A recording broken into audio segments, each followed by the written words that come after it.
yang mana di sore hari ini dimudahkan kaki kita untuk melangkah ke tempat yang mulia ini, di tempat ada zikir kepada Allah Subhanahu wa taala, di tempat ada salawat kepada Nabi Muhammad sallallahu alaihi wasallam, di tempat yang dibacakan sedikit ilmu agama, ilmu syariah.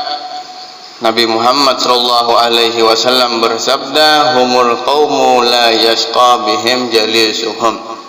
Orang-orang yang hadir di majelis tersebut adalah orang-orang kelompok yang tidak akan pernah celaka siapa saja yang bergabung di kelompok tersebut. Walahum kad ghabartu humul qaumu la yashqa bihim jalisuhum. Sepaling sedikit ghanimah yang kita bawa setelah pulang dari majelis seperti ini adalah ampunan dari Allah Subhanahu wa taala. Alhamdulillah, karunia Allah Subhanahu wa taala terhadap umatnya Nabi kita Muhammad sallallahu alaihi wasallam. Nah, alhamdulillah kita sudah sampai pelajaran kita, masih berhubungan dengan i'tikad, masih berhubungan dengan tauhid. Ujar Habib Ahmad bin Zain, wa annahu ta'ala, wajib terhadap kita orang mukmin bahwasanya meyakini annahu ta'ala, bahwasanya Allah taala ba'asa sayyidana Muhammadan, mengutus ia Allah taala akan penghulu kita, yaitu Nabi Muhammad sallallahu alaihi wasallam, abduhu wa rasuluhu, sebagai hamba Allah dan sebagai utusan Allah subhanahu wa ta'ala, sesuai di dalam Al-Quran, wa rafa'na laka dzikrak, kami angkat hai Muhammad nama engkau.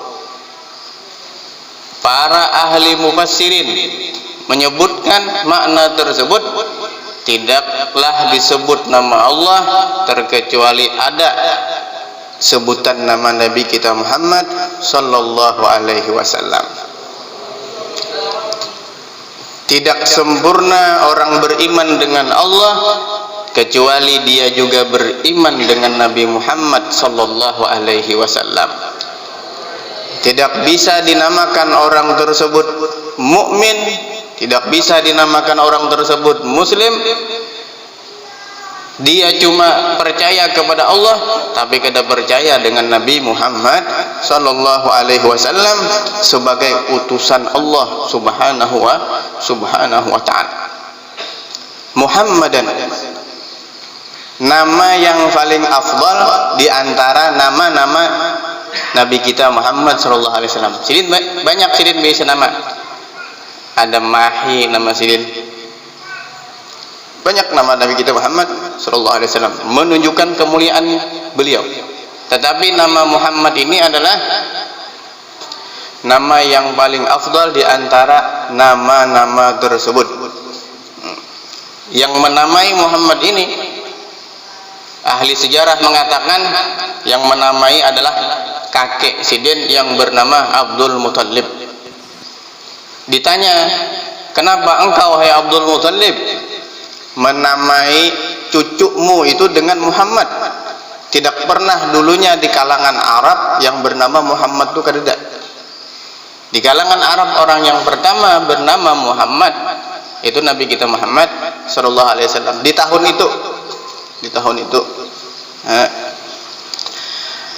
Akhirnya ujar Abdul Muthalib, aku berharap dia sesuai dengan namanya. Muhammad kan artinya orang yang dipuji. Ujar sidin, aku berharap dia akan terpuji di langit dan terpuji di permukaan bumi. Dan ternyata harapan kai sidin Abdul Muthalib dikabulkan oleh Allah Subhanahu wa taala. Harapan sidin terkabul. Ternyata Nabi kita Muhammad sallallahu alaihi wasallam terpuji di langit dan terpuji di permukaan bumi sallallahu alaihi wasallam. Ada yang mengatakan yang memberikan nama itu adalah Mama Sidin. Siapa nama Mama Sidin? Sayyidah Sayyidah Aminah. Sayyidah Aminah nama mama ibundanya Nabi Muhammad sallallahu alaihi wasallam. Tatkala Sidin masih hamil, Sidin bermimpi. Datang malaikat menemui Sidin.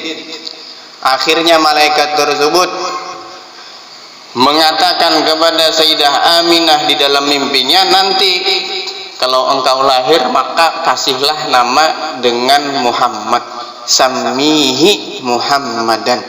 Akhirnya lahir anak laki-laki yang dinamai Sidin Muhammad. Nah, jadi ada yang mengatakan Kai Sidin yang memberikan nama tersebut, juga ada riwayat yang mengatakan bahwa itu ibunda Sidin. Tapi bisa aja Kai Sidin menamai Muhammad dan ibu Sidin juga dalam mimpi. Mungkin aja keduanya. Keduanya mungkin akhirnya dinamakan Nabi kita Muhammad sallallahu alaihi wasallam. Jadi wajib kita meyakini bahwa Nabi Muhammad itu adalah sebagai hambanya Allah, hamba Allah. Kada boleh kita meyakinkan bahwa Nabi Muhammad satu bahagian daripada Allah atau juzu daripada Allah. Kada. Nabi Muhammad basyar. Nabi Muhammad manusia, basyaran lakal basyar. Sidin manusia tapi bukan seperti manusia. Cuma tetap manusia, ada sampai ke martabah rububiyah. Sehingga Nabi kita Muhammad pun mewanti-wanti kepada umatnya, jangan sampai, kata Rasulullah, memuji-muji aku sebagaimana orang Nasara memuji-muji nabinya sampai dijadikan Tuhan. Ya, sampai dijadikan Tuhan. Artinya kita beriman bahwasanya Nabi Muhammad itu utusan Allah sebagai hambanya, wa rasuluhu, dan sebagai utusan Allah subhanahu wa ta'ala. Rasul yang disebutkan insanun hurrun zakarun salimun an munaffarin tab'an wa an danati abin wa khana'ati ummin uhya ilaihi bisyar'in wa amara bitablighih. Itu Rasul. Rasul itu adalah seseorang laki-laki, seseorang yang merdeka, kadakawa hamba, budak, untuk menjadi Rasul tidak bisa. Kemudian zakarin, laki-laki, bebinian kada bisa menjadi Rasul, bahkan kada bisa menjadi kada bisa jadi Nabi.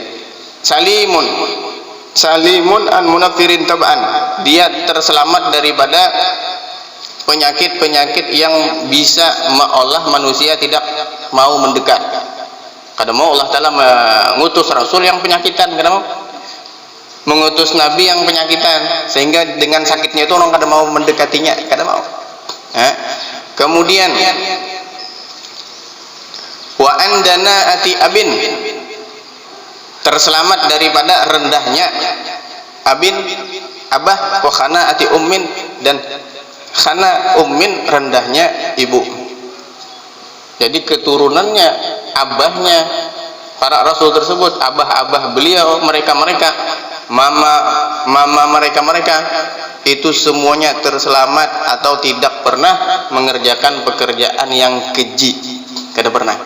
Jadi Nabi Muhammad dan nabi-nabi yang lain, Rasulullah dan rasul-rasul yang lain, itu abah, mama, sidin semuaan adalah keturunan orang-orang yang saleh, keturunan orang-orang yang tidak melanggar daripada syariah. Ila jami'il khalqi. Nah, jadi kemana mengutusnya itu? Allah Ta'ala mengutus Rasulullah Nabi Muhammad SAW kemana? Ila jami'il khalqi, mengutus ke seluruh para makhluk. Jadi Allah Ta'ala mengutus Nabi kita Muhammad SAW untuk kita semua, untuk makhluk-makhluk yang ada semua, baik itu manusia, baik itu kalangan jin, baik itu kalangan para malaikat. Jami'il khalqi. Tujuannya apa?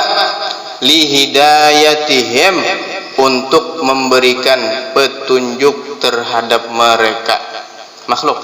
Kita kalau nyakada ada Nabi Muhammad SAW, apa aja kita langgar terus sudah. Itu zaman jahiliyah zaman jahiliyah banyak gawian yang menyeleweng, bahkan banyak anak-anak bebinian pas lahir tuh dibunuhnya, bahkan perempuan-perempuan ada yang dijual, ada yang dijadikan budak. Pokoknya di zaman jahiliyah dulu itu, sebelum Nabi kita Muhammad diutus, pekerjaan mereka hampir mirip dengan hewan. Siapa yang kuat itu yang paling berkuasa, kayak di zaman rimba. Pokoknya siapa yang paling kuat itu sudah. Kada ada peraturan yang mengatur kehidupan mereka. Sehingga tatkala datang Nabi Muhammad SAW diutus, maka akhirnya peraturan-peraturan ini ada di dalam kehidupan. Sehingga dengan peraturan tersebut manusia hidup dengan damai. Kada boleh mengambil harta orang, kada boleh berzina, tidak boleh menyakiti orang, tidak boleh durhaka kepada kedua orang tua, tidak boleh ini dan sebagainya, yang mana yang dulu-dulu itu tidak pernah mereka perhatikan, sehingga sampai diutusnya Nabi kita Muhammad sallallahu alaihi wasallam. Walitakmili ma'asyihim, dan untuk menyempurnakan kehidupan mereka. Kehidupan mereka itu harus sempurna. Kalau tidak Nabi Muhammad sallallahu alaihi wasallam, kada sempurna kehidupan mereka. Oleh karenanya Nabi Muhammad ini untuk menyempurnakan kehidupan kita yang ada di dunia.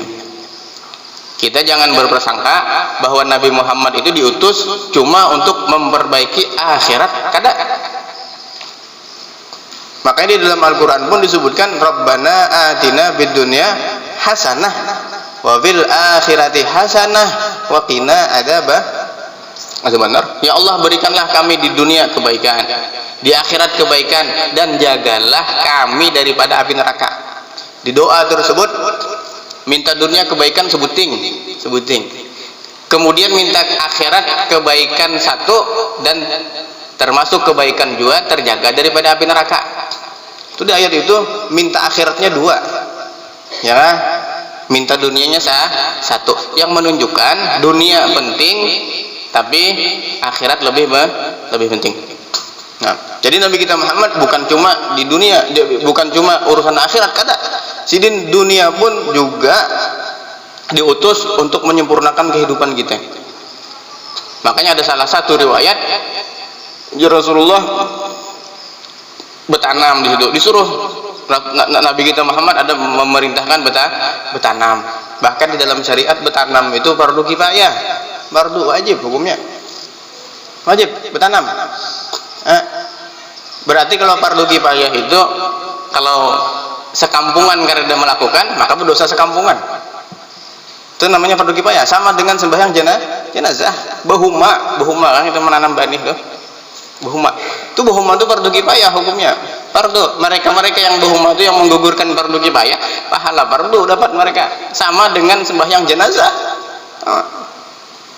Itu untuk apa? Itu untuk kehidupan. Bahkan di satu perkampungan fardu kifayah juga ada orang yang ahli menjahit, ada orang ahli betukangan, baulah rumah. Itu semuanya fardu kifayah.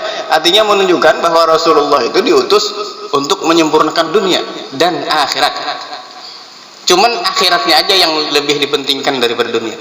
Jadi salah kita berpikiran kalau Nabi Muhammad diutus cuma untuk akhirat. Salah. Yang bujur Nabi Muhammad diutus dunia dan akhirat, tapi akhiratnya dilebihkan daripada dunia. Nah, makanya orang-orang biasanya memutar-mutar kita hidup di dunia. Ada kawal kita harus menjalani hidup di dunia ini. Ada kawal kita akhirat aja terus. Surga terus.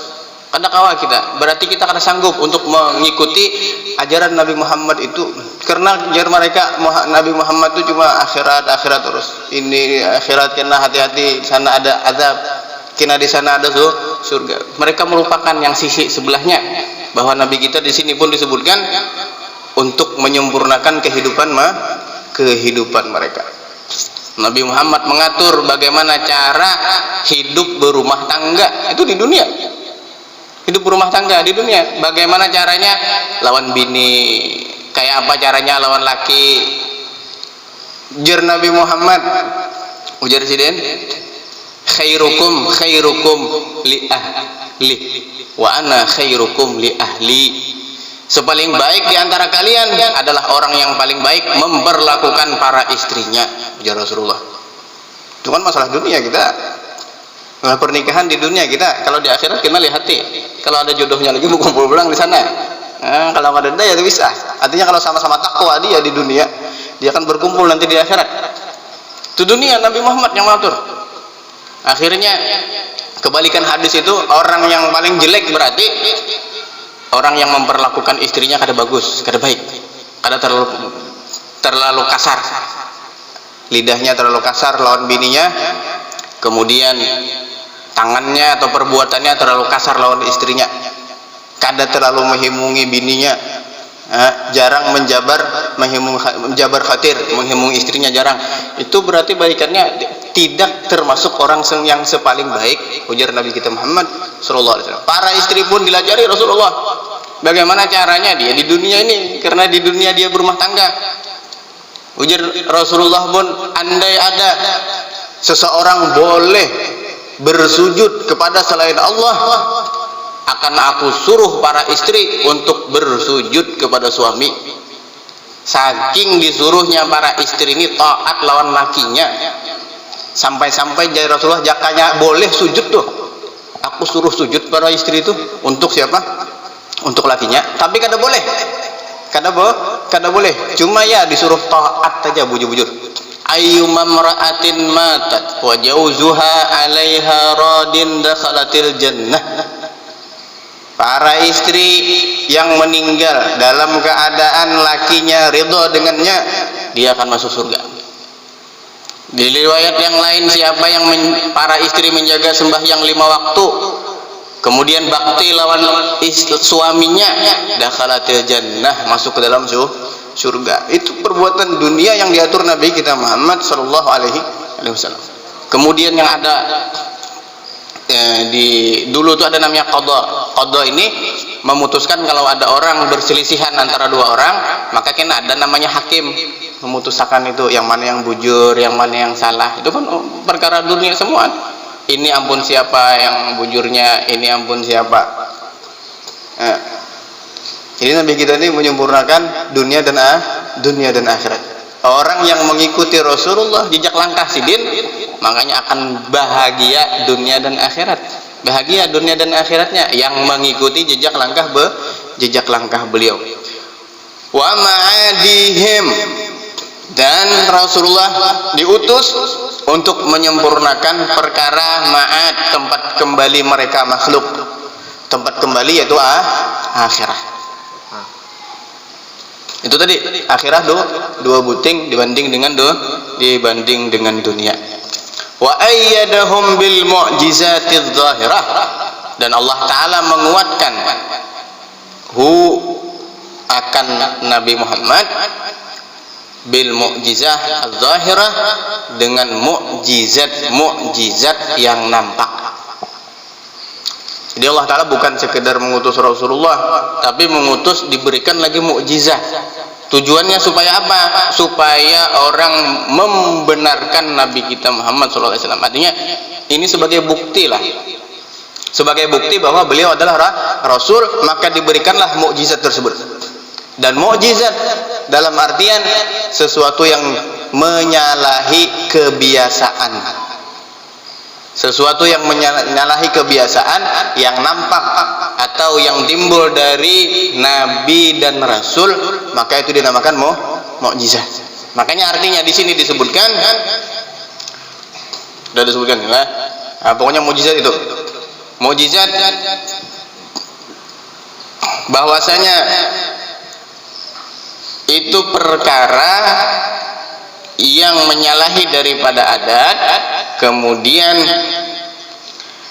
perkara itu untuk tahaddi ini menantang orang lain, kemudian juga untuk membenarkan bahwasanya itu adalah Rasul. Sebutkan di sini al-mu'jizah amrun khariqun lil adat. Arti mukjizat itu adalah perkara yang tidak sesuai dengan kebiasaan, maqrunun bitahaddi, yang disertakan dengan tantangan. Kalau ada yang bisa, ayo ulah seperti ini. Salimun anil mu'aradah, yang terselamat daripada al-mu'aradah, orang yang menentang. Artinya kada yang kawannya, kada yang kawannya membawa mukjizat seperti yang ada di bawah Nabi kita Muhammad sallallahu alaihi wasallam. Di zaman Rasulullah itu yang paling hebat orang berbahasa, paling fasih bahasa Arab. Zaman Rasulullah bahasa Arab hebat-hebat, syairnya, kalam-kalam hikmahnya, nahwu, sorobnya itu udah belajar mereka sudah. Itu sudah menjiwai. Kita aja yang belajar wah inilah. Nah, orang Arab pun wah ini belajar juga mereka nahwu lawan sorob tuh. Padahal di Arab dulu zaman Rasulullah itu, zaman dulu itu nahwu dan sorob itu salikan, sudah menjiwa sudah. Kada perlu mereka belajar itu. Cuma gara-gara tergabungnya, terkumpulnya orang ajam, orang-orang Indonesia, orang ajam ini artinya orang selain Arab. Mereka banyak berkunjung ke negeri Arab, sehingga orang-orang selain Arab ini bepandir itu salah bepandir. Bahasa Arab juga, cuma salah. Kada pakai nahu bepandirnya, kada pakai sorab bepandirnya. Kayak belajar doraba bisuk gitu kan. Zaidun doraba bisuk, memukul di pasar. Doraba bisuk. Salah, kada ada aturannya bahasa Arabnya. Akhirnya orang-orang yang ajam tadi selain Arab pas masuk ke negeri Arab merusak bahasa mereka. Orang Arab terdengar itu juga terpengaruh, rusak bahasa Arab. Akhirnya dibawa di ulama mengaranglah namanya nahwu dan sorab, supaya bahasa Arab yang asli itu akan terjaga, tidak dirusak oleh orang-orang ajam. Diberilah kaidah, ada kaidah sorab bagaimana cara berbahasa, ada kaidah nahwu bagaimana akhir kalimat untuk dibaca, sorab pertengahannya bagaimana untuk dibaca, kemudian ada arud bagaimana untuk menimbang wazan syair.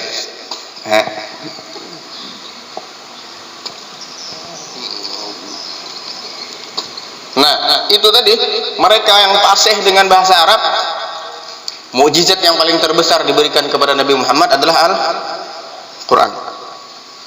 Mukjizat yang lainnya itu kada ada bandingan dengan mukjizat Al-Quran yang ada, yang kalau kita baca, yang kita lihati, yang satu hurufnya kita diberikan satu kebaikan. Apabila aja kita membaca satu huruf, Allah Ta'ala berikan 10 kebaikan. Apabila aja beisukan, tengah hari, habis asar, habis maghrib, habis isya, karena batasan. Apabila aja waktunya kita baca 10 kebaikan, satu huruf diberikan kepada kita, diberikan kepada orang yang membaca. Kalah mukjizat yang terbelahnya kamar, bulan. Pernah Rasulullah pada suatu hari itu terbelah bulan, gara-gara orang Arab juga, gara-gara orang yang kada beriman dengan Rasulullah. Jadi mereka, Muhammad, malam datang kepada Rasulullah, datang katanya hendak belajar, kada hendak supaya jadi beriman, datang menyuruh Rasulullah membelah bulan yang ada. Nabi Muhammad datang berkumpul orang-orang kafir yang tidak beriman. Itu lihatina bulan, itu bulan lihati. Ikamun kawa membelah bulan di atas itu, maka kami akan beriman lawan ikam. Nabi Muhammad melihat orang-orang pembesar Quraisy hendak beriman, maka Rasulullah berdoa, mudah-mudahan bulan itu bisa terbelah, akhirnya mereka beriman. Bujurkah ujar Rasulullah? Ujar mereka, bujur. Mereka akan beriman, percaya bahwa ikam ini Rasul, utusan Allah, engkau membelah bulan itu. Akhirnya Rasulullah berdoa, ternyata bulan tersebut belah dua. Disebutkan terbagi dua dan nampak kelihatan. Satu sisinya sebelah kirinya di atas gunung, sebelah kanannya di atas gunung. Ada gunung Abi Kubais. Akhirnya mereka melihat bahwa Nabi Muhammad bisa membelah bulan dengan izin Allah, dengan kehendak Allah. Jadi mereka padahal sudah berjanji hendak beriman lawan Rasulullah. Sekalinya apa? Jar mereka, oh harap benar Muhammad nih, sihirnya Muhammad nih harap benar, sampai-sampai kawa menyihir ke atas langit, hebat. Kami tetap kedua mau beriman, ini sihir. Harta sihir pada hakikatnya Nabi kita Muhammad. Tetap kedua mau iman. Orang yang kada beriman tuh biar diapain ngalih, biar kayak apa aja ngalih. Kalau bukan Allah yang memberikan petunjuk, ngalih. Jadi kita alhamdulillah tiba-tiba lahir beriman non Rasulullah, beriman non Allah, nikmat biar yang sangat luar biasa. Banyak orang yang melihat Rasulullah secara langsung di zaman Sidin, orang-orang kafir Quraisy kada beriman sampai meninggal. Jadi mukjizat yang terbelah bulan itu kalah dengan mukjizat Al-Qur'an. Mukjizat yang apa ngarannya, yang pohon berjalan di kiau Rasulullah sini.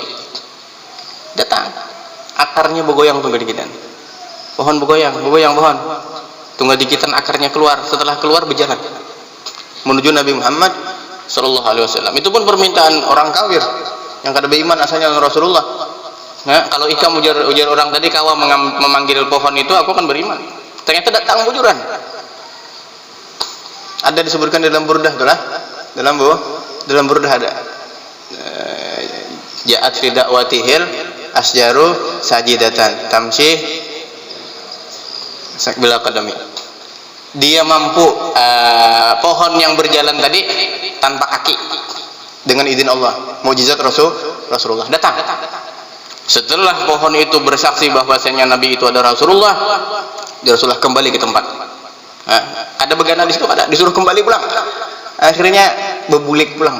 Bulik pohonnya, bulik. Berpatak pulang seperti semula. Ini wujud kita biru. Tapi masih kalah dengan Al-Qur'an yang ada, ini masih kalah. Yang dulu-dulu itu cuma cerita, cuma kisah yang disebutkan di dalam Al-Qur'an. Kisah-kisah yang disebutkan di dalam hadis. Tapi kalau Al-Qur'an yang mukjizat yang terbesar ini masih ada, kita melihat, masih kawal kita melihat. Masih sampai sekarang orang masih memperdalami makna-makna Al-Qur'an tersebut. Sampai sekarang masih belum habis maknanya untuk digali Al-Qur'an tersebut. Sangat luar biasa mukjizat yang diberikan Allah Ta'ala kepada Nabi kita Muhammad SAW, yang memperbanyak makanan yang asalnya sedikit jadi banyak. Makanan yang cukup orang berlima ternyata awak dimakan orang 70-an, bahkan lebih dari itu. Air banyu yang timbul daripada tangan Sidin, banyu timbulan tangan banyu di tangan Sidin. Akhirnya orang-orang yang sahabat, untung benar sahabat waktu itu, zaman itu untung benar, tawa berwudu di air yang langsung timbul sumbernya dari jemari, sela-sela jemari Nabi Muhammad sallallahu alaihi wasallam. Untung mana pun sahabat membasuh muha lawan itu, membasuh tangan, kumur, membasuh telinga, membasuh batis. Untung mereka. Kita cuma berdoa mudah-mudahan karena kita berkumpul dengan para sahabat, para salihin, dengan para nabi dan mursalin. Itu kalaunya dibandingkan Al-Qur'an ini biasa. Al-Qur'an ini yang luar biasa. Dibanding yang hewan-hewan kau bawandir lawan Rasulullah, hewan-hewan mengucapkan salam, kemudian batu-batu mengucapkan salam kepada Rasulullah.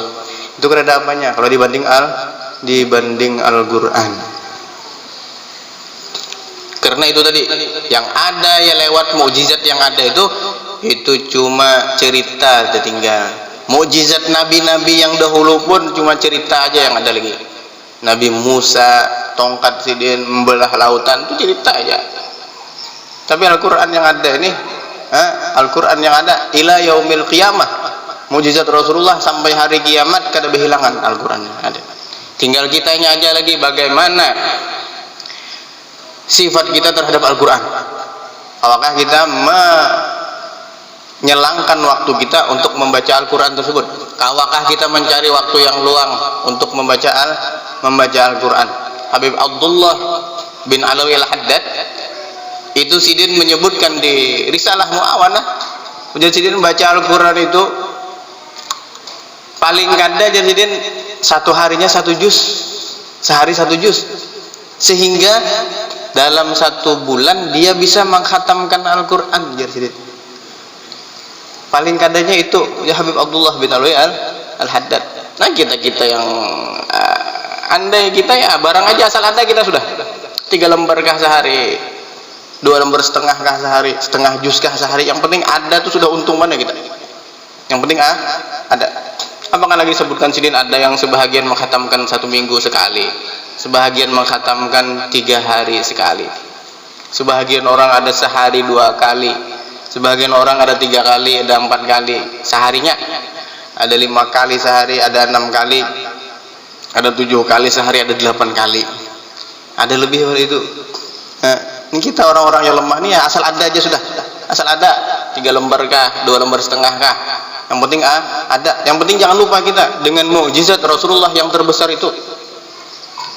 Terkadang kita sibuk juga lawan yang lain, kebanyakan membaca kabar, kebanyakan membaca kabar bahasa kita ya. Nah, kabar-kabar dari mana? Kabar dari Facebook kebanyakan di situ kita baca, kabar dari WhatsApp, kabar dari macam-macam, IG dan lain sebagainya. Sehingga ada ingat lagi kita terbaca kabar yang dibawa Nabi Muhammad sallallahu alaihi wasallam, yang datang kabar tersebut dari Allah subhanahu wa ta'ala. Kada ingat kita terkadang bahanu.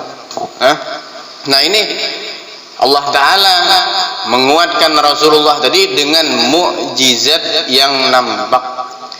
Wa annahu, ujar Habib Ahmad bin Zain, wa annahu, dan bahwasanya alaihi salatu wassalam, Nabi Muhammad sallallahu alaihi wasallam shadiqun, benar, bujur, fi jami'i ma akhbara bihi anillah, pada seluruh apa yang beliau kabarkan yang datang dari Allah subhanahu wa ta'ala. Nah, jadi wajib beriktikad, wajib meyakini bahwa apa aja yang Rasulullah kabarkan dalam Al-Qur'annya kah atau hadis mutawatirnya, wajib kita meyakini bahwa itu benar-benar ada. Wajib.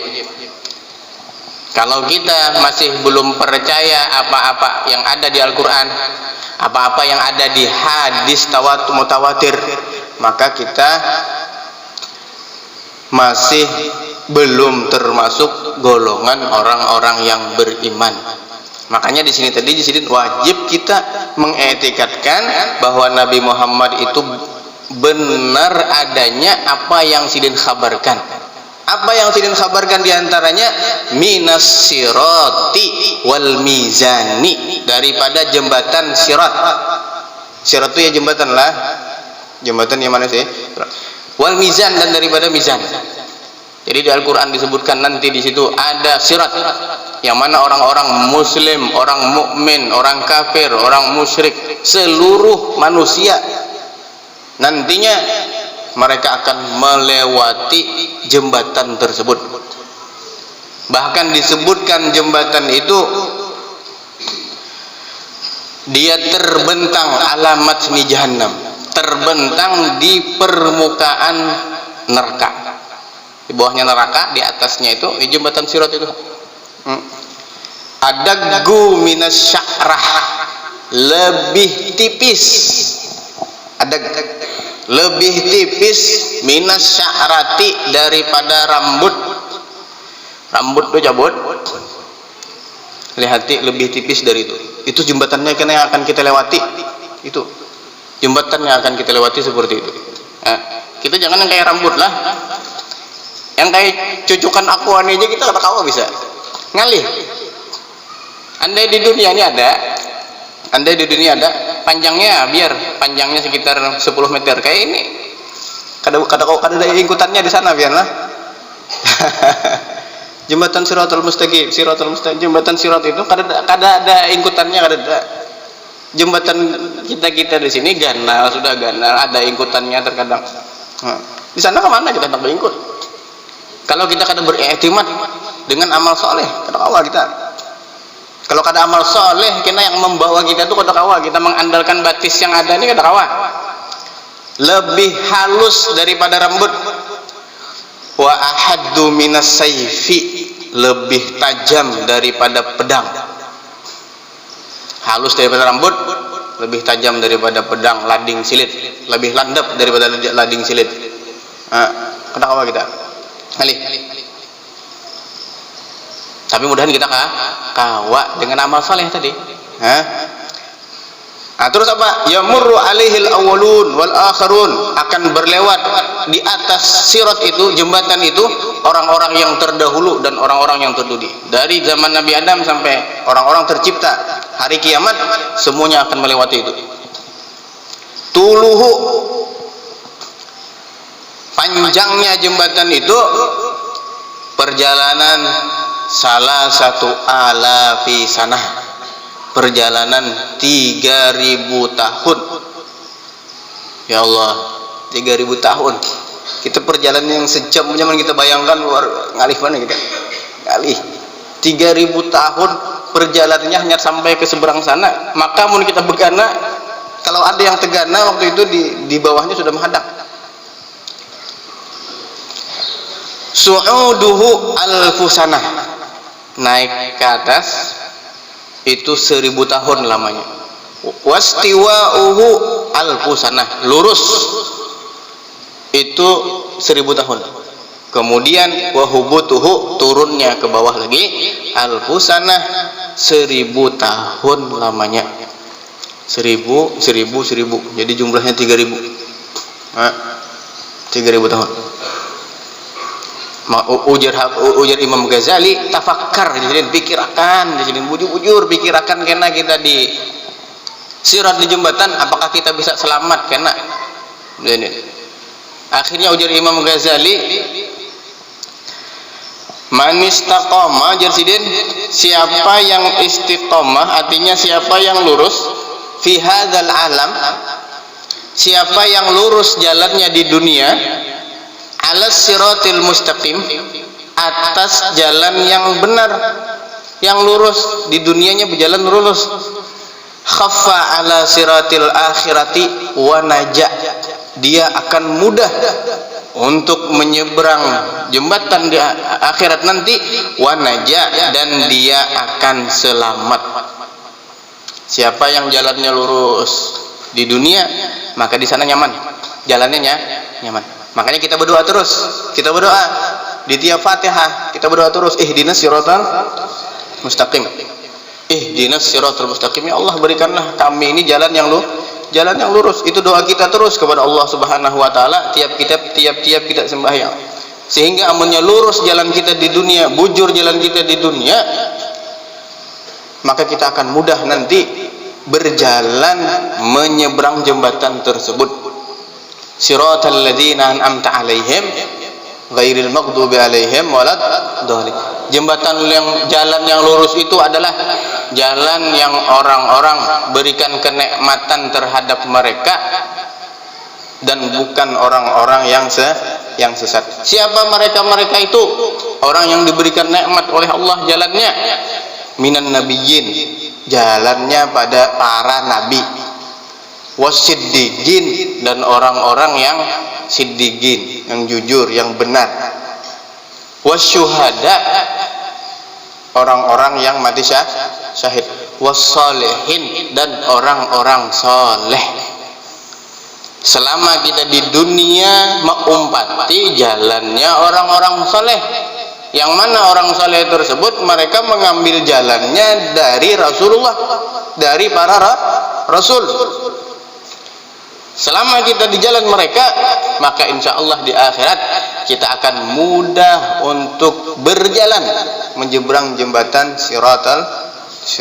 Insya Allah kita mudah-mudahan kita kena di akhirat sana mudah kita untuk menyeberang jembatan tersebut. Itu Rasulullah menyebutkan, Jarsidin, yang orang-orang kena sebahagian menyeberang itu kalbarti, seperti kilat menyambar. Yang 3000 tahun itu kayak kilat menyambar aja, sekali sambar langsung sampai ke sana. Padahal perjalanan dihitung berapa? 3000 sampai itu ada kena orang-orang mukmin. Ada. Sebahagian mereka sekedip mata. Nah sampai dah. 4 jam buncilak sampai ke sana. Sebagian mereka orang-orang yang mengikut jalan Nabi dan jalan orang soleh dan jalan Rasulnya itu banyak mengikutnya, bujur-bujur mengikutinya, akhirnya menyeberangnya nyaman. Ada sebahagian mereka yang menyeberang kas-sahabi seperti awan cepat, awan yang ada berjalan cepat ditiup angin. Sebahagian mereka ada menyeberang seperti burung yang terbang. Sebagian orang-orang mukmin. Sebahagian mereka menyeberang seperti orang yang berlari yang buka-buka. Sampai semua sampai yang buka-buka sampai juga. Sebahagian mereka ada yang melewati jembatan itu seperti orang yang berlari tapi kada laju. Kayak lari pagi, kada lajunya. Karena amalnya, ini tergantung amal. Kalau amalnya bujur-bujur mengikuti Rasulullah dan orang soleh, maka sampainya cepat. Sebahagian mereka ada yang berjalan, yaitu tadi 3.000 tahun hanya sampai ke seberang sana. Cuma itu pun untungnya sampai, untung sekalipun berjalan asal sampai ke seberang aja untung banget sudah. Sebahagian mereka ada yang habwan betingkaung. Kita kadang bayangkan kita kayak apa betingkaungnya ini nah. Yang halus benar itu, halus kayak apa betingkaungnya. Sebahagian mereka ada yang berkisut. Cuma sampai juga ini tadi. Akhirnya sampai juga karena dia ada mempunyai amal juga di dunia, ada. Amalnya melebihi daripada amal baiknya, melebihi daripada amal buruknya, akhirnya sampai orang tersebut. Nah, ada juga yang sebahagian tadi yang berkisut ke bahasa kita ya. Nah, tapi sampai juga dia. Tapi disebutkan di dalam riwayat orang-orang nanti yang jatuh pun juga banyak. Kita kada tahu kita, tapi mudah-mudahan kita bisa di dunia dulu. Kita di dunia bisa istiqomah, kita bujur-bujur mengumpati jalan para nabi, jalan para orang soleh, dan di sana kita insya Allah akan selamat. Kita kalau sudah bujur-bujur mengikuti Rasulullah, mengikuti para salihin, di sana jangan khawatir kita sudah, jangan takut kita. Cuma kita carilah bujur-bujur, kalau hendak guring apa gerang yang digawi Rasulullah itu, kalau hendak guring, kalau hendak makan apa gerang yang digawi Rasulullah hendak makan. Guring baudu dulu, guring kita membaca zikir subhanallah 33, alhamdulillah 33, Allahu akbar 33. Kemudian kita menghadap kiblat, baca doa ini, bismikallahumma ahya wa bismika amut. Ada doa-doanya, lihat doa-doa tidur itu yang datang dari Nabi kita Muhammad sallallahu alaihi wasallam. Mulai dari guring kita mengumpati sidin, dari guringnya kita keluar rumah apa yang dibaca. Bismillahirrahmanirrahim. Allah wala haula wala quwata illa. Masuk kamar, masuk rumah apa yang digawi Rasulullah. Cari kita masuk. Memakai baju apa gerang yang digawi Rasulullah pas pakai baju. Apakah lagi di ibadah kayak apa gerang Rasulullah menggawi, itulah yang diterangkan para ulama kita. Kalau sembahyang seperti ini, puasa seperti ini, mereka tuh menjelaskan semuanya tidak keluar daripada apa yang dikehendaki Rasulullah sallallahu alaihi wasallam. Akhirnya kalau kita mengikuti orang-orang soleh, mengikuti ulama, otomatis kita pun juga mengikuti Rasulullah, dan kena kita di akhirat insyaallah nyaman. Menyeberang ini jembatan Shiratal Mustaqim, kalau kita sudah istiqomah, bujur-bujur kita di dunia ini mengumpati mereka, maka kita nyaman sudah di sana insyaallah. Sekalipun tajamnya tadi tajam daripada pisau, lebih tajam daripada link jilid, lebih halus daripada rambut, cuma dengan amalan kita di dunia ini. Jadi sebenarnya di sana itu, di akhirat itu sebenarnya cuma gambaran apa yang kita gawi di dunia ini sebenarnya. Jadi kita sekalipun takutan benar kita kalau kena gugur di sana. Kalau kita kada mau umpati orang soleh, kada mau umpati jalan para nabi dan rasul di dunia, kita kada kawa menyeberang. Orang yang takut itu dia buktikan, takutan tergugur, dia akan membuktikan di sini takutannya dulu. Sehingga caranya bagaimana? Mengumpati para salihin dan mengumpati para nabi dan rasul. Sana ada kalau mengandalkan orang-orang yang harat sirkus kan itu udah kawa sama aja. Yang harat sirkus itu sama aja. Bila ada amal soleh tergugur juga. Pakai ban sepeda, berjalan di tali.